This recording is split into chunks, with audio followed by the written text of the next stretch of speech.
শ্মশানের জায়গা নির্ধারিত, সেইখানে হঠাৎ করে এইখানে যদি কেউ দখল করতে আসে সেইটা আমরা প্রতিরোধ করবো। যেমন আমি নিশ্চিতভাবে বলতে পারি এটা 64তম জেলা। আমার যতটুকু খোঁজ খবর যে শ্মশান হিসাবে এটা একটা 64তম জেলার মধ্যে 64তম শ্মশান। এটা কোনো শ্মশান ছিল না। আমি খোঁজ খবর নিয়ে জেনেছি সম্প্রতি সময়ে আমাদের কিছু তরুণ গাইবান্ধার কিছু তরুণ তারা নিজ উদ্যোগে নিয়ে এর আগেও তারা চেষ্টা করেছে, কিন্তু তাদের মধ্যে নানা মতভিন্নতার কারণে সেটা করতে পারে না। কিন্তু আমি খুশি হয়েছি, আমি তাদেরকে অভিনন্দন জানাই।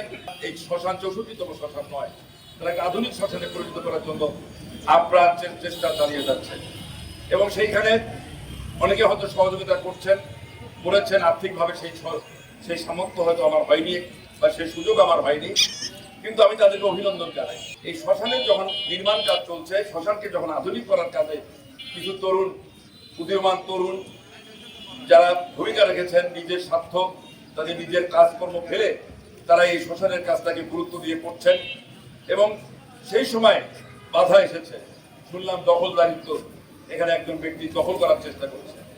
আমি মনে করি, আমি যেহেতু আইনগত বিষয়টা আমি অবহিত নই, কিন্তু আমি এই জিনিসটা পরিষ্কার, এক শ্মশানের জায়গা বারবার মাপা হয়েছে এবং সম্ভবত 111-এর সময় ওইটা একটা সীমানা নির্ধারণ হয়েছিল এবং সারাদিন ব্যাপী মাপা হয়েছে, একাধিকবার মাপা হয়েছে।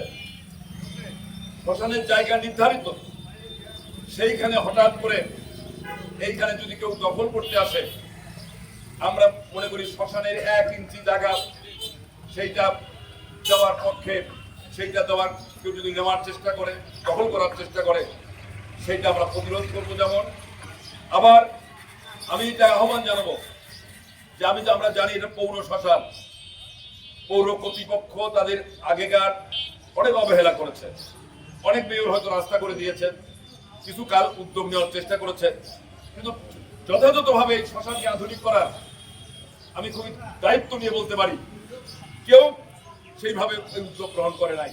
আজকে যখন আমাদের নিজের উদ্যোগে তারা করেছেন, এখানে পৌর মহাশ্মশানের পৌর কর্তৃপক্ষ, তাদের কি দায় নাই? তারা এটা দেখছেন না?